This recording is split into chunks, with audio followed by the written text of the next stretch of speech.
Bienvenue dans Brise. Je m'appelle Claudia Rendivillo, votre hôte, et ici, on décrypte, dédramatise, on parle haut et fort et sans tabou de santé mentale au travail. Chaque mois, vous retrouverez des personnes parlant de leur vécu de la santé mentale, des professionnels du monde de la santé, et enfin, des dirigeants et autres acteurs du monde du travail.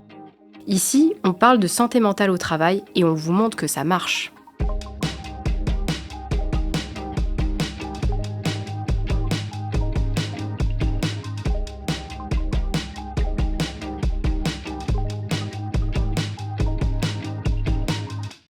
Bonjour Mathilde, merci d'être parmi nous aujourd'hui pour cette interview.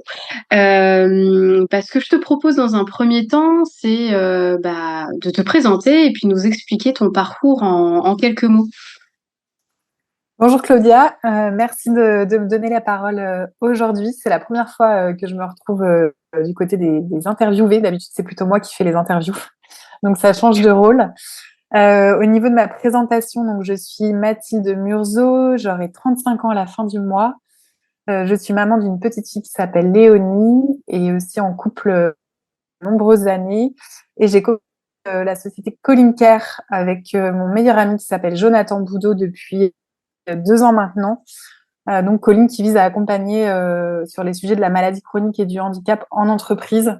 Donc, de proposer un accompagnement, on en reparlera un petit peu après, j'imagine. Et sinon, je suis une professionnelle à la base du marketing et de la communication. J'ai travaillé pendant plus de 10 ans sur ces sujets-là, principalement dans l'industrie pharmaceutique. D'accord, Voilà pour ma présentation. super, merci pour cette présentation synthétique. Et justement, est-ce que tu peux nous expliquer un petit peu plus en détail ton parcours? Tu l'évoquais à l'instant, donc tu as fait plus de 10 ans, en tout cas dans le marketing et la communication. Et voilà, quel est ton parcours professionnel et aussi ton parcours au regard de la maladie?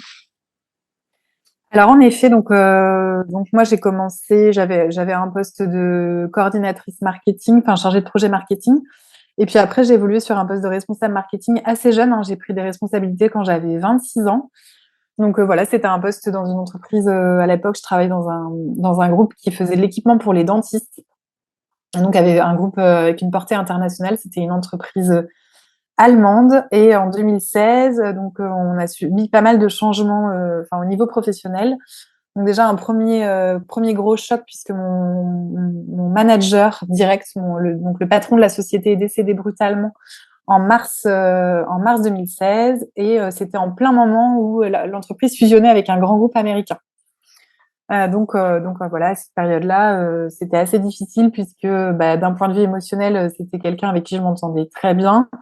J'avais à gérer le deuil de cette personne plus mes missions aussi d'un autre côté où au départ c'était pas forcément évident de tout mener de front.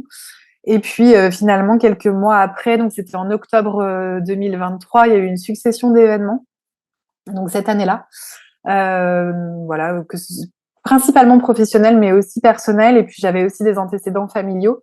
Donc en octobre 2016, je fais un premier épisode aigu, donc une bouffée délirante aiguë, ou une phase maniaque, on ne sait pas trop, on ne rentrera pas forcément dans les détails de la maladie, en tout cas ce qui a entraîné une première hospitalisation pour moi en clinique psychiatrique pendant 2 mois. Donc j'ai été hospitalisée à la suite de cette crise aiguë. Et donc ça a été l'entrée dans la maladie où on m'a tout de suite diagnostiquée avec des troubles bipolaires de type 1.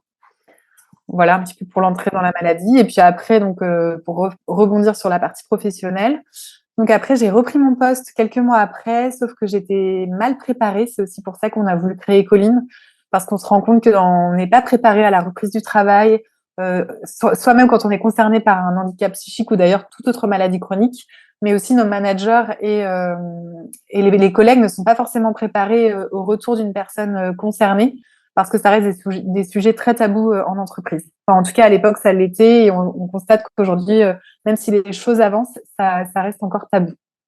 Donc, c'est pour ça qu'on a décidé de créer Colline. Donc, quelques mois après, je reprends mon travail. Et finalement, j'arrivais pas à reprendre mes marques. Ils m'avaient promu, hein, donc c'était quand même super, une entreprise qui promeut quelqu'un qui revient d'arrêt maladie, mais c'est aussi parce qu'on était dans un contexte de fusion. Donc, j'avais pris un poste de responsable marketing digital. Et finalement, j'étais pas à l'aise sur le poste, j'arrivais pas à reprendre mes marques. Donc, j'ai démissionné quelques mois après. Et puis, ce qui s'est passé aussi à cette période-là, donc c'était en mai 2017. En fait, donc je consultais une psychiatre aussi qui me disait que finalement, pour elle, j'avais pas de trouble bipolaire, c'était un épisode isolé. Et finalement, m'arrête mes traitements. Et l'arrêt des traitements redéclenche une crise. Donc voilà, donc cette période-là passe, je finis par me remettre de tout ça, me remettre sur pied. Euh, Puis quelques mois après, donc je retourne vivre. J'étais à Paris à l'époque et je retourne m'installer dans ma région natale qui est la Touraine et je reprends un poste en marketing dans une industrie pharmaceutique. Donc je reprends ce poste et je continue donc ma carrière en marketing. Et puis je change de poste au bout de 2 ans donc pour aller chez un autre acteur et qui est cette fois est un acteur du retail. Je reprends un poste aussi de coordinatrice marketing, pareil à portée internationale puisque c'était une entreprise suédoise. Et donc là, je deviens maman, enfin je tombe enceinte assez rapidement à cette prise de poste. Et à mon retour de congé maternité, là c'est de nouveau la dégringolade puisque je refais une crise, euh, pas vraiment une dépression postpartum, mais en tout cas un épisode où j'étais pas moi-même. Et donc là, je suis de nouveau hospitalisée quand ma fille a 6 mois pour 4 semaines, 4 à 5 semaines. Donc ça a été très difficile. Et puis finalement, c'est le déclencheur de Colline où je me dis, bah voilà, maintenant il faut peut-être arrêter le salariat en tout cas et essayer de promouvoir cette idée le plus largement possible. Donc avec Jonathan, on travaillait déjà sur le projet depuis quelques temps en parallèle de nos postes et on a décidé de se consacrer à 100% à Colline à partir de septembre 2021. Du coup, ça fait 2 ans. Voilà. D'accord. Enfin, j'ai pas Ouais, été bah trop longue. merci. Non, bah c'est intéressant parce que ça nous montre en fait que finalement, donc dans les troubles bipolaires, hein, puisque c'est de ces troubles-là qu'on t'a diagnostiqué, hein, si je me trompe pas, on voit aussi que bah, ça montre un peu l'interaction qu'il y a avec le travail et le fait que bah, ça a un impact à la fois dans la vie personnelle et puis professionnelle et que c'est pas linéaire, c'est pas finalement comme tu l'as déjà vécu. Enfin, il y a eu certes une première crise en 2016, mais qu'il y en a eu à d'autres moments et que c'était pas forcément les mêmes déclencheurs et c'était d'une durée variable. Donc en fait, c'est voilà, ça montre que c'est pas linéaire. En tout cas, et peut-être, est-ce que tu pourrais donner, juste sans, pareil, sans entrer trop dans les détails, mais tu vois, tu parlais d'épisode maniaque, comment ça s'est manifesté pour toi et comment tu l'as repéré, ou comment tes proches éventuellement ont repéré cet épisode-là, enfin, ou ces épisodes-là plutôt. Alors, c'est assez simple avec moi. En fait, ça se remarque beaucoup parce que je suis quelqu'un qui dort beaucoup à la base. Je suis une grosse dormeuse. D'ailleurs, si j'ai d'anciens collègues qui m'écoutent, ils sauront que le matin, c'était pas trop ma tasse de thé. Enfin, je suis une dormeuse de base. Et en fait, quand je suis en crise, je dors très peu. Donc déjà, forcément, c'est un signe précurseur. Après, je fais aussi de la tachypsychie. Donc, c'est une accélération des pensées. Donc, j'ai les pensées qui vont beaucoup plus vite. Voilà, je peux avoir des idées, même parfois délirantes. J'ai pas la même perception de la réalité que qu'en temps normal. C'est un peu déformé. Enfin voilà. Après, moi, j'ai pas du tout le côté. Je sais que ça peut être aussi. On peut avoir le côté dépense, ce genre de choses. Moi, j'ai pas forcément ces symptômes-là. Mais en tout cas, je sens que j'ai un comportement qui est différent d'habitude et ça se traduit notamment par le sommeil. Je vais être plus fatigable. Je peux être aussi plus irritable dans ces périodes-là, en tout cas. Et ma première crise, ça s'est vraiment déclenché parce que là, ouais, je dormais plus et j'avais, enfin voilà, j'étais pas, je sentais bien, même moi dans mon attitude, que j'avais pas un fonctionnement normal, en tout cas, qui était différent de mon fonctionnement habituel. Oui, d'accord. Ouais, et justement, tu parlais du fait que il y a certaines personnes qui peuvent avoir d'autres symptômes, dont celui de dépenser en fait, voilà, dans cette phase, dans ces phases, ces épisodes maniaques. Euh, du coup, c'est vrai qu'il y a différents troubles en fait, enfin ou différents types plutôt dans les troubles bipolaires. Est-ce que tu pourrais, voilà, euh, peut-être définir dans les grandes lignes un peu quels sont ces différents types pour on ait une idée de pour ceux qui nous écoutent. Oui, alors il y a trois types de troubles bipolaires. Donc, les troubles bipolaires de type 1. Donc, moi, je suis concernée par ces troubles-là. Donc, les troubles bipolaires de type 1, ça va être une alternance de phases maniaques avec des phases dépressives profondes qui peuvent être plus ou moins marquées. C'est-à-dire que moi, dans mon cas, j'ai plus tendance à avoir des épisodes maniaques qu'à avoir des épisodes dépressifs. Ça dépend vraiment de chaque personne. Après, pour les troubles bipolaires de type 2, ça va être plutôt des phases dépression assez importantes, assez majeures, avec des phases ce qu'on appelle de l'hypomanie. Donc l'hypomanie, c'est atténué par rapport à la phase maniaque. C'est une phase où où pareil, on se sent très bien, on se sent très en forme, mais on n'a pas forcément d'autres troubles associés. Enfin, on n'a pas forcément un comportement qui va passer pour étrange, par exemple, dans l'hypomanie. Et après, donc dans les troubles bipolaires de type 3 qui sont peut-être un peu moins répandus, ça va être que les épisodes maniaques ou hypomaniaques vont être induits par des substances, par la prise de substances. Donc en fait, c'est vrai que dans les troubles bipolaires, il faut avoir une très bonne hygiène de vie. Et si par exemple on consomme de l'alcool ou on consomme des stupéfiants, bon, moi ce qui n'était pas mon cas, hein, ça m'arrivait de consommer de l'alcool en soirée, mais sinon je n'avais pas de consommation excessive. Ça va en fait induire des phases maniaques ou hypomaniaques. Donc voilà, et la bipolarité de type 3 peut aussi être déclenchée à la suite de la prise d'antidépresseurs parce que les antidépresseurs peuvent déclencher des phases maniaques ou hypomaniaques quand on est sujet aux troubles bipolaires. Moi, par exemple, je peux pas du tout être mise sous antidépresseurs parce que sinon il y a un risque de phase maniaque assez important. Donc voilà, juste pour repréciser aussi, donc les troubles bipolaires, ce sont des troubles de l'humeur, on l'aura compris. Donc il y a forcément une alternance entre des phases, parce que sinon on parlerait de troubles unipolaires. Et aujourd'hui aussi, c'est le cas par exemple de la Maison Perchée, si ceux qui nous suivent connaissent aussi cette association, on pourrait même parler de on pourrait parler de tripolarité pour en fait aussi intégrer les phases euthymiques dans ces phases maniaques ou dépressives. Parce que par exemple, moi, c'est mon cas en fait entre des périodes. Donc mes phases durent assez longtemps globalement, puisque je suis bipolaire de type 1. Mais entre ces phases, j'ai des périodes d'euthymie où mon humeur est stable et équilibrée. En fait, si on me voit, on va pas forcément se douter que j'ai un trouble bipolaire. Ça ne se voit pas parce que je suis dans une période stabilisée. Par contre, si quelqu'un me rencontrait dans ma période où mon humeur elle est déréglée, là, on pourrait s'en rendre compte. Donc ça, c'est important de le préciser, qu'en fait, c'est une alternance de phases maniaques ou hypomaniaques, de phases dépressives et de phases euthymiques. Et en fait, l'objectif des médecins psychiatres, c'est de faire en sorte que les phases euthymiques durent le plus longtemps possible quand on est atteint. Oui, c'est ça, d'où l'importance aussi de la prise en charge. Ouais. C'est pour ça qu'il y a plein de personnes qui en sont atteintes, qui le cachent, qui peuvent continuer de travailler aussi, même si elles sont atteintes de ces troubles, parce qu'avec les traitements, si le traitement est très bien dosé, ben, on peut continuer de travailler normalement. Mmh. D'accord. Oui, intéressant. Intéressant. Merci en tout cas pour ces précisions. Ça permet en tout cas de voir que, bah, en fait, il y a pas, un trouble bipolaire, mais bien plusieurs en fait et plusieurs types et que ça s'exprime en fait chez les personnes de manière différente. Hem, mais merci pour ça et justement toi, comment tu as réagi quand le diagnostic a été posé, pour toi, en fait? Et même encore aujourd'hui, quel est ton rapport, justement avec ce diagnostic, là? Alors en fait, c'est quand on a un diagnostic de maladie chronique, mais enfin n'importe quelle maladie chronique, hein, que ce soit psychique ou autre, on passe aussi par les phases comme quand on vit un deuil. Donc on passe par les phases. Donc d'abord il y a le déni, ensuite il peut y avoir la colère, le marchandage. Enfin voilà, c'est les mêmes phases. J'ai plus exactement toutes les phases en tête, mais c'est les mêmes phases que quand on traverse un deuil. Et donc en fait, moi j'ai été clairement dans le déni au départ.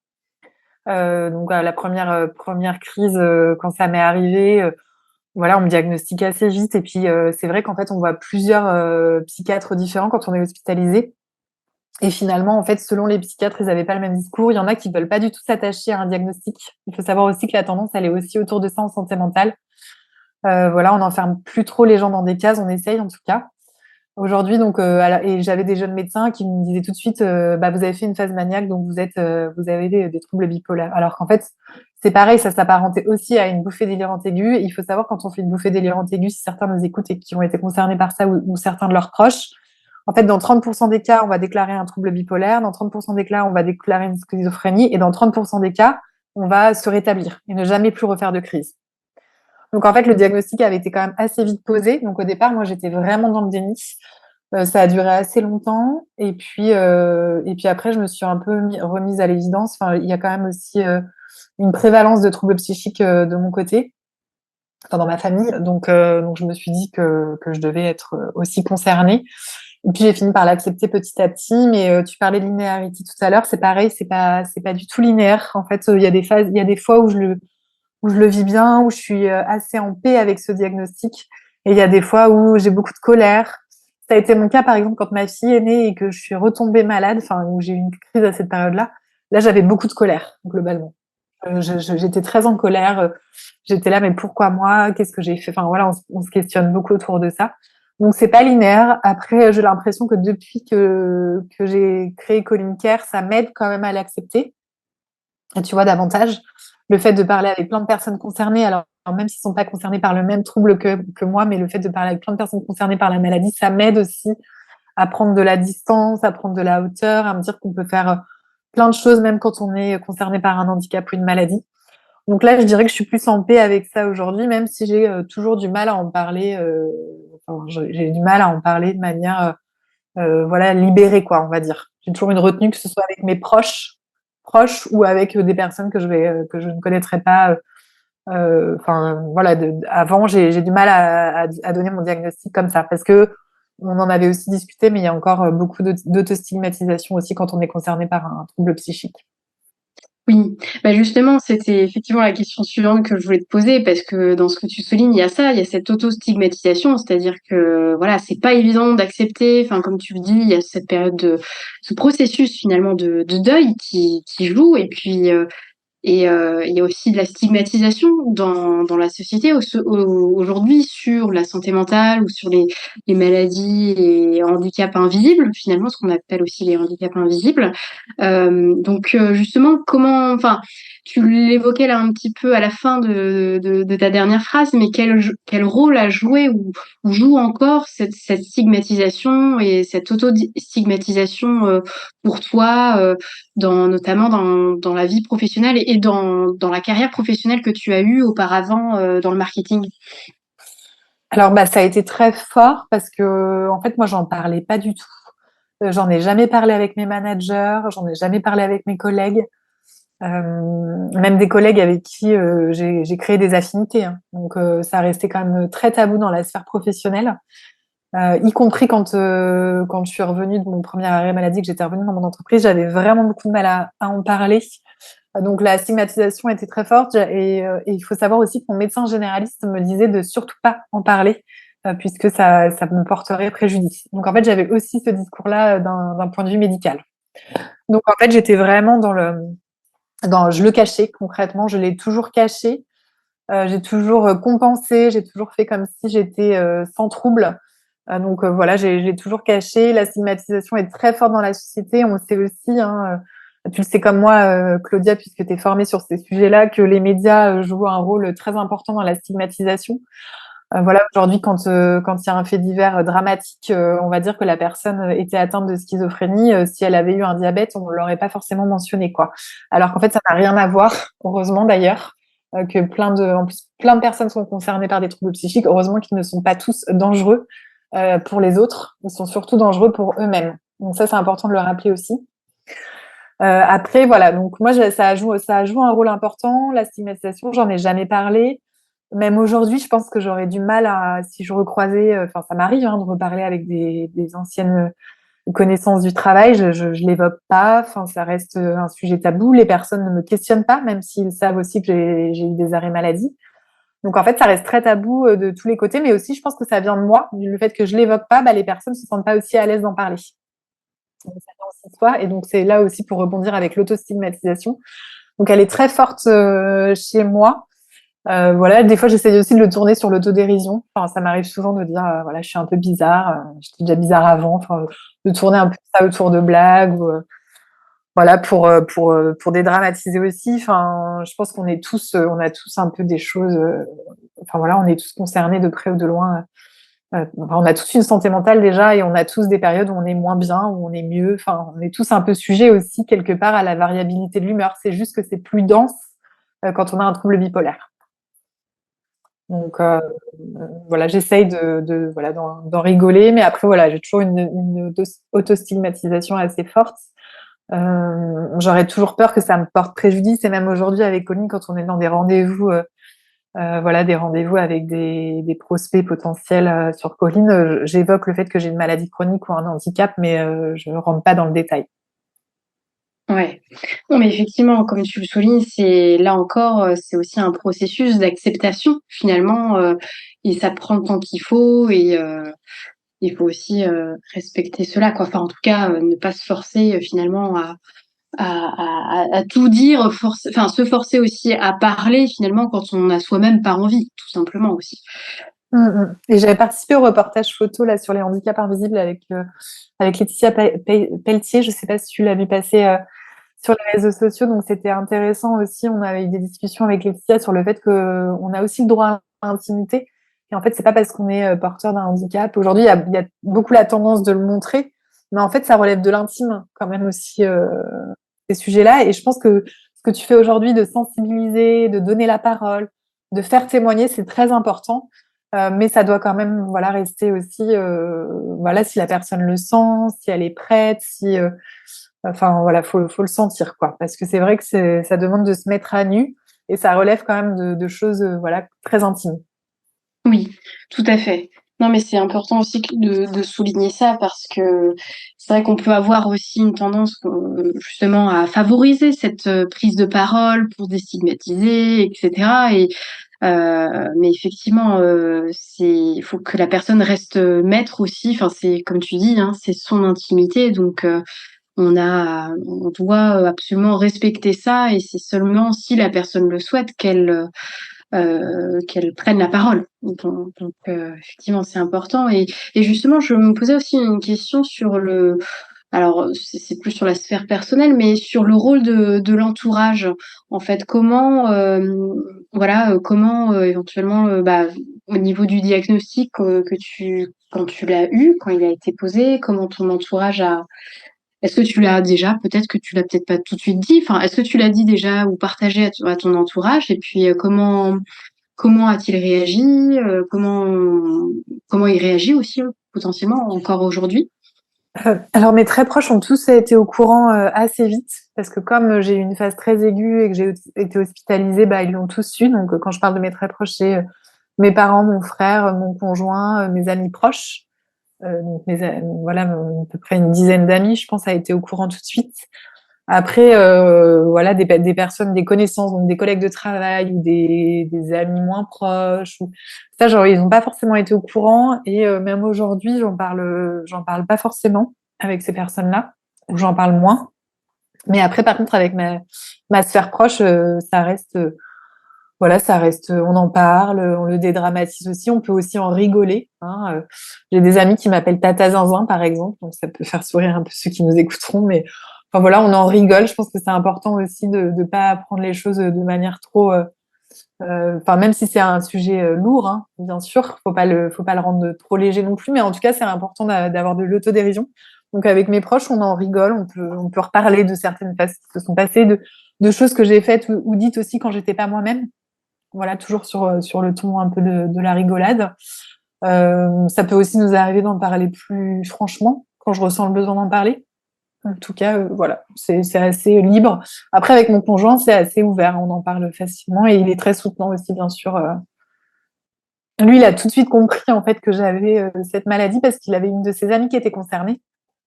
Donc, il a une de ses amies proches qui est tombée malade quand elle avait 19 ans. Donc, du coup, il a tout de suite su, quand j'ai fait ma première crise, il a dit, voilà, elle fait exactement pareil que cette amie-là en question. Donc, en fait, il l'a assez bien compris puisqu'il avait déjà une amie concernée. Et puis, ma famille aussi l'ont assez bien compris puisque ma tante est concernée par un trouble bipolaire. Donc, en fait, ils l'ont compris aussi assez vite. Je pense le fait que je sois pas la première de la fratrie, enfin, de la famille à être concernée. Ils l'ont compris assez vite. Après, ils se sont rendus compte aussi que voilà que c'était une vraie maladie, que c'était pas du ressort de la volonté, Parce qu'il y avait ça aussi. Enfin, comme on en parle peu de ces maladies-là, des fois, on a beaucoup de représentations aussi autour de ça en se disant, bah, la personne, elle a qu'à se bouger et puis ça va aller mieux, quoi. Je veux dire, faut pas trop s'écouter, quoi, tu vois. En fait, ils se sont rendus compte que ça n'avait rien à voir, que justement, pour vivre avec un trouble psychique et se maintenir en vie, en bonne santé, et travailler, bah, ça demandait quand même d'avoir une certaine force, quoi. Oui, tout à fait. Ouais.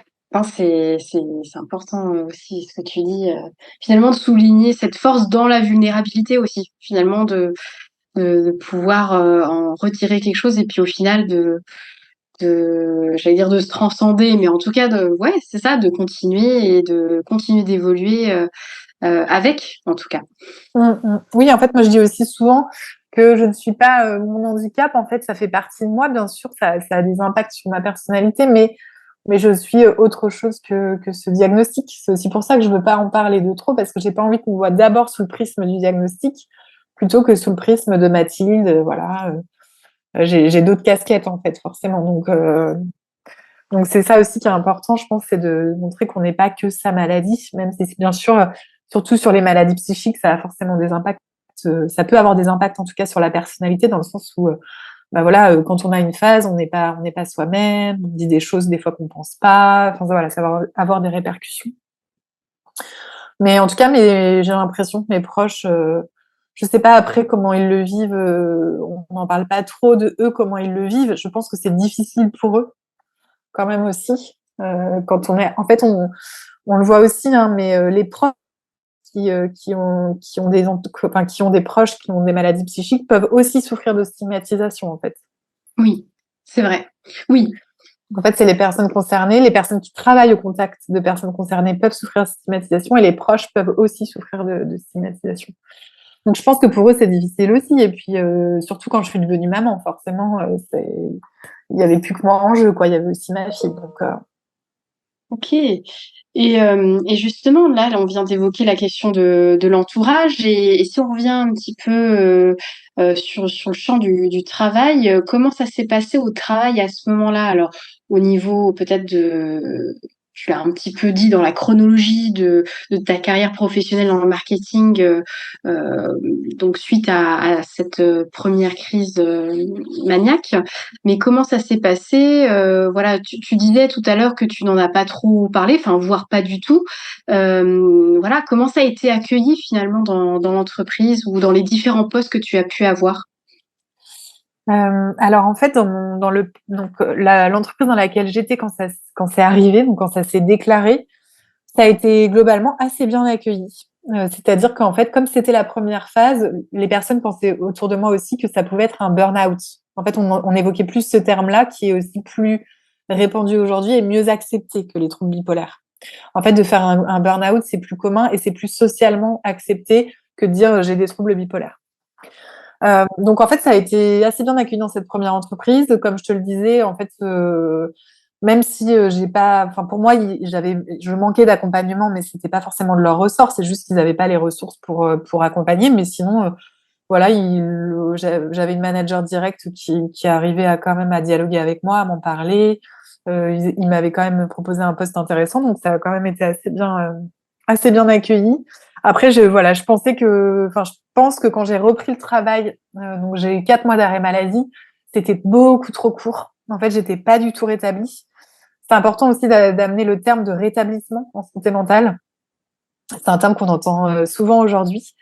Et en fait, c'est vrai que pour se rétablir d'une crise, il faut quand même quelques temps. Donc, je pense que j'étais pas rétablie. Et après, c'était très bien de reprendre le travail parce que le travail favorise le rétablissement. Mais dans mon cas, ça avait été un peu prématuré et c'est surtout que j'avais pris un poste avec des responsabilités et je pense qu'il m'aurait fallu un poste assez simple avec des tâches clairement définies où j'avais pas tout à construire, tu vois. Où j'avais des tâches, je faisais les tâches et puis c'était bon, quoi. Oui, tu m'avais indiqué aussi que justement à la suite de ces 4 mois d'arrêt, tu n'avais pas eu d'entretien de reprise. En fait, tu avais repris directement, dans le bain, en fait? Oui, oui, j'avais pas vraiment eu d'entretien de reprise. Enfin, il n'y avait pas toutes les étapes qu'on voit avec la santé, avec les équipes de santé au travail. Enfin, maintenant que je travaille dans Colline, je suis au courant de ces étapes-là. C'est vrai que même avec le médecin du travail, j'avais pas eu d'entretien de pré-reprise, j'avais pas eu d'entretien de reprise. Ouais, c'était pas formalisé en tout cas. Tu vois, c'était pas vraiment formalisé. on sentait que c'était quand même, c'était assez inconfortable aussi pour l'entreprise parce qu'on était dans un contexte de fusion. Et puis, il y avait quand même eu ce deuil assez dramatique pour l'ensemble des équipes, hein, de perdre un manager. J'étais pas la seule à avoir perdu mon manager, hein, c'était aussi le cas de mes collègues. Donc, c'était un contexte quand même très particulier et un contexte, j'ai envie de dire, qui favorisait aussi le déclenchement d'un trouble. Donc ça, c'était pas forcément évident. Et je pense que pour les entreprises, c'est jamais évident de gérer gérer ce genre de choses quand justement le contexte à ça, quoi. Donc en tout cas, voilà, ça a pas été, ça a été géré, mais on n'en parlait pas. Et puis comme je suis pas restée très longtemps finalement après ma reprise, du coup voilà. Après, quand j'ai repris, donc j'ai après une fois que je suis revenue vivre à Tours, j'ai eu quelques mois d'arrêt. Donc quelques mois où j'étais au chômage et quand j'ai repris, j'ai retrouvé un poste assez facilement après dans l'industrie pharmaceutique. Et finalement, comme là j'étais rétablie, c'est-à-dire que j'arrivais à masquer ma maladie, ça ne se voyait pas à l'œil nu en tout cas. Du coup, j'ai pu faire mon poste correctement, les missions qu'on me demandait de les mener à bien. Donc ça s'est plutôt bien passé. Et puis quand j'ai décidé de changer de travail, donc en fait là j'ai pas eu d'arrêt du tout maladie pendant 2 ans dans cette entreprise-là. Donc j'ai pas eu de phase de crise en tout cas où elles étaient pas marquées. J'ai peut-être eu des variations de l'humeur, hein, mais ça je pense quand même un peu tout le monde, mais j'ai pas eu de crise marquée. Et après quand j'ai changé de travail, donc là ce qui s'est passé, c'est dans ce nouveau travail-là, c'est que on avait aussi le projet bébé avec mon conjoint depuis quelques temps. Donc ça s'est pas fait quand j'étais dans ma précédente entreprise. Finalement, ça s'est fait au début de mon nouveau travail. Donc qui était aussi une entreprise où ça se passait très bien. C'était hyper intéressant. Enfin, la dimension internationale. En plus, je trouve que les groupes suédois ont vraiment un temps d'avance quand même sur le bien-être. Ils étaient aussi déjà très marqués sur le développement durable. Donc c'était assez intéressant. Mais ce qui s'est passé aussi pendant ce poste-là, c'est que donc je suis tombée enceinte très rapidement au bout de 3 mois, hein, puisque j'avais commencé en janvier et en mars, je tombais enceinte. Et puis c'était en plein Covid. Du coup, je suis tombée enceinte moi au tout début du premier confinement. Donc du coup, tu vois, j'ai vécu ma grossesse puisqu'après j'ai accouché en décembre 2020 et voilà, c'était en plein pendant le confinement. Et en fait, on a été mis dans ce poste-là, on était au chômage partiel, donc je travaillais un peu moins, donc ça m'a aussi permis de prendre le temps de vivre ma grossesse. En parallèle, je pensais déjà à créer Colline avec Jonathan, on en parlait aussi le soir après le travail, ça nous occupait bien les week-ends aussi. J'étais déjà un petit peu dans la création d'entreprise. Et en fait, ce poste-là, ce qui s'est passé, c'est comme ça s'est pas bien passé à ma reprise après pareil, en fait, quand je suis partie en congé maternité, donc j'ai eu une remplaçante avec qui voilà ça se passait bien et en fait ce qui s'est passé à ma reprise après j'ai eu un arrêt de 4 mois aussi pendant mon congé maternité donc c'était assez court finalement et puis moi ce qui a été marquant c'est quand j'ai arrêté d'allaiter donc tu vois c'était lié à la fin de l'allaitement et ça a coïncidé aussi avec la reprise du travail donc finalement j'ai pas réussi à tout gérer de front quoi à gérer un enfant en bas âge avec ce poste-là qui était un poste quand même à responsabilité aussi. Ce qui fait que ça m'a réinduit une crise. En fait, j'ai dû reprendre un mois. Et au bout d'un mois, j'ai pas été bien, donc j'ai été en arrêt. Mais je le cachais, hein. J'en ai jamais parlé, moi.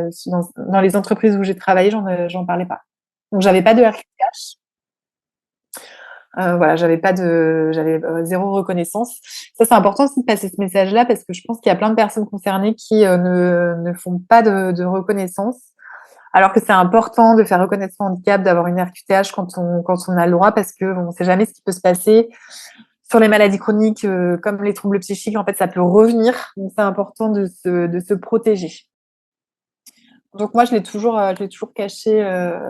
Je l'ai toujours caché. Et tu vois, je pense que si je devais un jour reprendre un travail salarié, j'aurais aussi du mal à en parler parce que je sais que il y a peu d'entreprises qui sont ouvertes à ces sujets-là, en fait, hein, clairement, encore aujourd'hui. Oui et justement, alors je crois que quand on avait préparé, l'enregistrement de cet épisode ensemble, tu m'avais dit que lors de dans ce dernier post que tu évoquais, que, quand l'entreprise a su que, tes arrêts étaient liés, en tout cas, à des motifs psychologiques, ils ont demandé une rupture conventionnelle. Est-ce que c'était ça? Oui, alors après, ça, c'est pas vraiment, enfin, je sais pas si si C'est c'est implicite peut-être. voilà, c'est plus Enfin, implicite. Après, est-ce que j'aurais eu une autre maladie qu'un trouble bipolaire, ça aurait peut-être fait la même chose. Tu vois ce que je veux dire? C'est peut-être pas lié au trouble bipolaire en particulier. ouais, mais en tout cas la maladie. Ouais, en tout cas, la maladie, oui, oui, oui. Mais c'était aussi, enfin, dans un discours de, t'as besoin de prendre du temps pour toi, ce qui n'était pas forcément faux. Mais c'est vrai que j'aurais aussi pu prendre plus de temps en arrêt, me remettre et retravailler, tu vois. Donc voilà, on sentait que la maladie n'était pas non plus hyper accueillie, quoi, clairement. Mm. OK, et justement, bah, comment ça se passe maintenant pour toi? Justement, tu parlais de Colline, de la pérédance, voilà, qu'est-ce qui te tient à cœur finalement, aujourd'hui? Alors oui, aujourd'hui, donc, ce qui me tient à cœur, ça va vraiment être d'accompagner les personnes concernées par des maladies chroniques ou des handicaps, mais aussi toutes les autres personnes qui gravitent autour de ces personnes, donc, à savoir les proches aidants, les managers ou les collègues. Et en fait, on les accompagne à travers donc une plateforme digitale où on met en relation les collaborateurs concernés, mais aussi des autres collaborateurs. On les met en relation avec des pères aidants formés à partager leur vécu.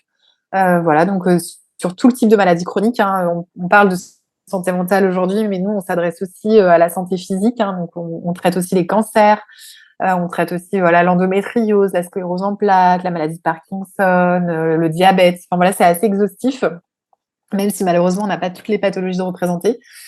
Et en fait, nous, voilà, on croit beaucoup à la péridance. Voilà, on s'est un peu pris sur le sujet depuis 2019. On a commencé à se renseigner sur la péridance parce qu'on pense que voilà, c'est une ressource supplémentaire. Et puis un jour, j'étais tombée sur un livre où il y avait eu un extrait qui m'avait frappé. C'était Il n'y a rien de plus beau qu'une vraie conversation avec quelqu'un qui nous comprend. Et en fait, c'est vrai que j'avais adoré cet extrait parce que c'est vrai qu'on rentre plus facilement dans l'intimité avec, voilà, moi demain je parle avec une personne qui a des troubles bipolaires avec qui je peux m'identifier, bah je vais peut-être avoir moins de retenue, je vais peut-être plus lui dire les choses. Enfin, en fait, on peut accéder peut-être plus facilement à l'intimité quand on comprend quelqu'un, en fait, quand on comprend son vécu. Mais en fait, la pérédance, ça peut exister dans plein de domaines, hein. Par exemple, je parlais du fait que j'étais maman, ça existe aussi dans la parentalité, hein, le fait de parler avec d'autres jeunes mamans, ça peut aussi m'aider parfois à me sentir moins seule dans mon rôle de maman, dans mes défis au quotidien. Bah, c'est la même chose en fait sur la maladie chronique.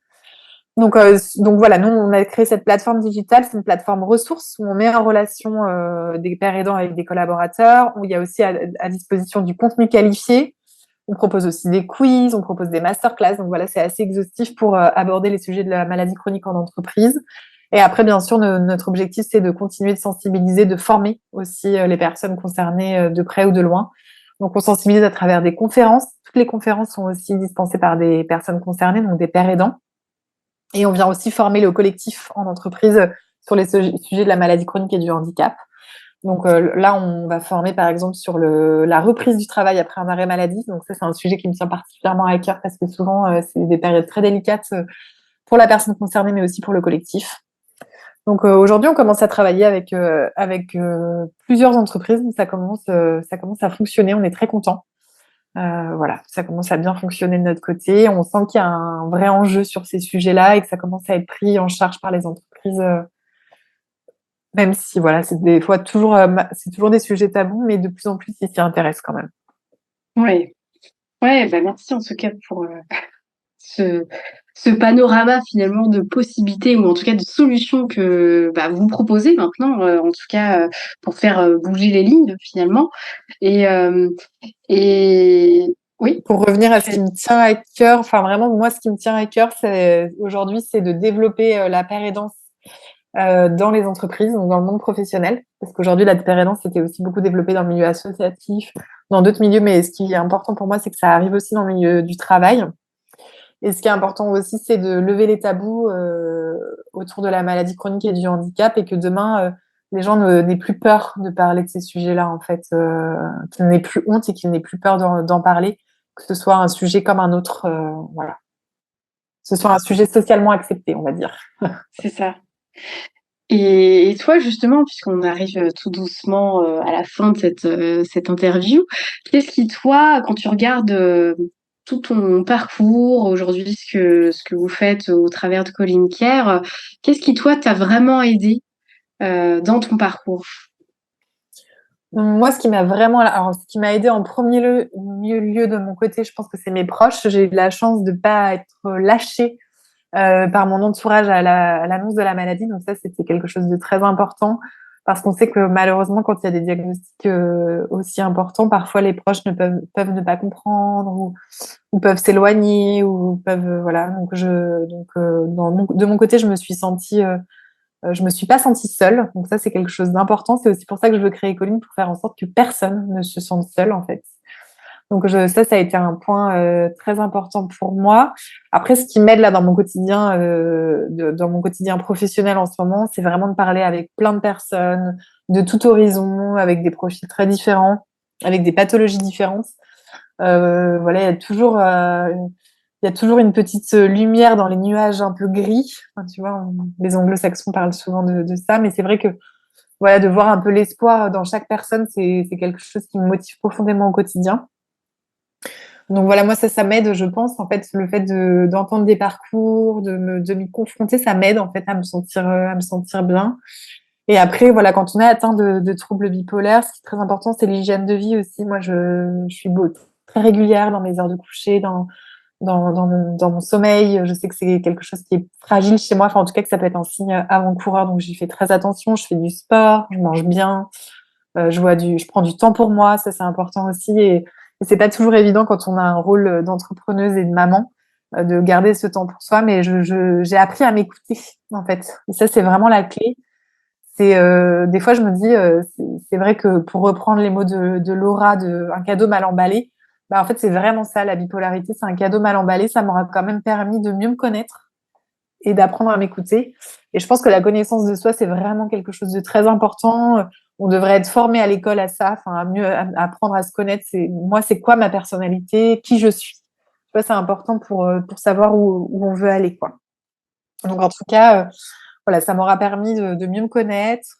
Donc, c'est pas forcément négatif. Et voilà. Ce qui m'a aidé, moi, c'est mes proches. Et après, les médecins aussi, hein. J'ai été bien accompagnée aussi par les soignants, bien sûr. Euh, voilà, donc j'ai quand même eu de la chance dans mon parcours, hein, Mmh. dans mon parcours. OK. J'ai pas eu de choses trop violentes non plus, heureusement, parce que des fois en psychiatrie, on sait que c'est pas toujours le cas. Et quels conseils ou ressources tu donnerais à des personnes qui se reconnaissent un peu dans les symptômes que tu évoques, qui sont pour qui il y a pas forcément de diagnostic ou c'est pas encore posé? Est-ce que tu aurais des choses à leur dire, des conseils ou des ressources? Oui, alors après, au niveau des ressources, en premier lieu, je dirais de consulter, bien sûr, hein, un médecin. Et après, de se rapprocher aussi de psychologues. Donc, ça peut être des psychologues en ville. Après, on sait que c'est pas toujours facile, c'est pas forcément facile d'accès financièrement, même si aujourd'hui ça évolue un peu, ça reste quand même pas toujours évident. Mais en tout cas, de consulter, de pas rester seul. Ça peut être aussi dans le monde professionnel, une assistante sociale, une référente handicap, un psychologue du travail. Après, on sait que dans le monde professionnel, c'est pas toujours facile non plus, mais en tout cas, d'essayer d'en parler à un professionnel et aussi d'en parler, de pas rester seul en fait face à son diagnostic, enfin face à comment dire, à ses possibilités de diagnostic, enfin en tout cas à ce qu'on pense, vraiment de s'entourer, d'en parler, voilà, avec des personnes où on sait qu'il y aura pas de regard jugeant, que ce sera un regard bienveillant, voilà, d'essayer d'en parler. Et puis on parle aussi aujourd'hui, il y a beaucoup de secouristes en santé mentale, hein, c'est moi-même mon cas, je sais que c'est ton cas aussi, Claudia, tu es comme moi formatrice. Bah voilà, si vous avez identifié des personnes qui ont ce rôle de secouriste en santé mentale, allez leur en parler. Ça peut être, ils peuvent vous aiguiller justement, savoir comment prendre les choses, par quel bout les prendre. Mais en tout cas, voilà, je dirais vraiment de pas rester seul, ça c'est la première chose. Et puis d'en parler. Ça peut être aussi des personnes qui ont déjà été concernées. On sait qu'ils ont été concernés, de prendre contact avec eux, voilà, pour faire le lien avec la paire aidance. Mais en tout cas, ne restez pas seul. Ouais, on a bien retenu le message et si on pense justement à ces RH, managers, dirigeants, dans les entreprises ou peu importe d'ailleurs le type d'organisation, hein, pas forcément que les entreprises, est-ce que, tu aurais un message à leur adresser ou des conseils ou des bonnes pratiques en fait que tu recommanderais? Par rapport au handicap psychique, hein, on est d'accord. Oui, ouais, c'est ça. Les bonnes pratiques, c'est pareil de pas être le premier. Pour moi, la première chose, c'est de pas porter un regard stigmatisant ou jugeant. C'est très important de mettre de côté ces représentations. On en a tous. Et même quand on est concerné par un handicap psychique, on a des représentations sur la maladie psychique. Donc, c'est normal. Mais en tout cas, de les mettre de côté, d'avoir une approche porter sur l'écoute active, de faire preuve de non-jugement, d'essayer de comprendre la personne, de la questionner, d'essayer de comprendre, parce que souvent, en fait, une maladie, un handicap psychique se déclare par des éléments précurseurs. Ça n'arrive jamais comme ça, sorti de nulle part. Donc, essayer de comprendre l'histoire de la personne, ce qui l'a emmené, en fait, à décompenser, on va dire, on va utiliser le terme un peu médical. Et puis après, de mettre en place des choses pour que la personne se sente bien, donc, ça peut être des aménagements aussi du temps de travail, quand c'est possible, hein, bien sûr.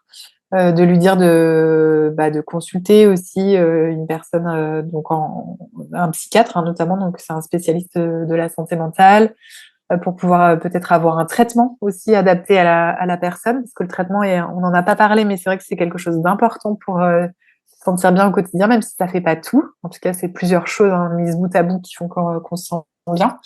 Mais voilà, ça va être de la conseiller, de pas porter de jugement, de former le collectif aussi sur ces sujets-là. Donc, si vous identifiez qu'il y a des personnes concernées dans vos équipes, sensibiliser au handicap psychique à travers des conférences, à travers des ateliers, ça peut être aussi quelque chose d'intéressant. Parce que plus on en parle, et moins aussi on porte de regard jugeant. En fait, c'est aussi la désinformation qui crée, ou la malinformation qui crée toutes ces représentations. Donc finalement, ce serait accompagner et puis informer, en tout cas. Exactement. Ouais, OK. Eh bien, en tout cas, merci. Moi, j'ai pas d'autres, questions à te poser. En tout cas, ça a été très intéressant de, voilà, te donner la parole et puis de, voilà, de découvrir un peu ton histoire, la naissance de Pauline Kerr, de comment ça s'est passé au travail, je pense que c'est important en tout cas de, voilà, de montrer qu'il y a plusieurs voies, d'expérience aussi et qui prouvent que, c'est possible aussi finalement de transformer un peu une épreuve psychique, finalement en réussite collective où finalement vous avez donné naissance à un projet, celui de Colin Kerr et que voilà, et qu'à votre tour en fait vous êtes en train de finalement d'accompagner aussi et à la fois les personnes et puis les entreprises, les organisations à mieux prendre en charge et à avoir moins peur finalement de ces sujets-là, quoi. Donc un grand bravo et merci, j'ai envie de dire, pour tout ça, pour cette contribution. Et puis, je sais pas après si tu avais un mot, un dernier mot peut-être à partager. Non, merci à toi, Claudia, de donner la parole à des personnes concernées, de parler de santé mentale. Je pense que c'est très important et qu'il y a encore, le chemin est encore long. Donc, c'est ça aussi qui est beau dans ces projets, c'est qu'il y a tout à créer. Non, moi, ce que j'aurais envie de dire, c'est, voilà, sortez des préjugés, continuez de vous informer sur la santé mentale, renseignez-vous, parlez avec des gens concernés, rendez-vous compte que, voilà, derrière chaque diagnostic, derrière chaque pathologie, il y a des beaux parcours, il y a des belles personnes. Donc voilà ce que j'aimerais transmettre aujourd'hui. En tout cas, merci beaucoup de m'avoir donné la parole. C'était un plaisir d'échanger avec toi. Merci d'avoir écouté ce nouvel épisode de Brise avec Élise sur les troubles bipolaires et le monde du travail. Je vous retrouve le mois prochain pour un nouvel épisode et comme toujours, n'hésitez pas à diffuser ce podcast autour de vous et à partager vos retours, remarques et commentaires. Brise est un podcast accompagné par Zest qui est soutenu par le Centre Ressources Réhabilitation Psychosociale. Je tiens à remercier chaleureusement Enzo Moscatelli qui s'est occupé du mixage et de la musique, sans oublier Florian Todorov et Romain Tabonne pour leur contribution à la réalisation de ce podcast.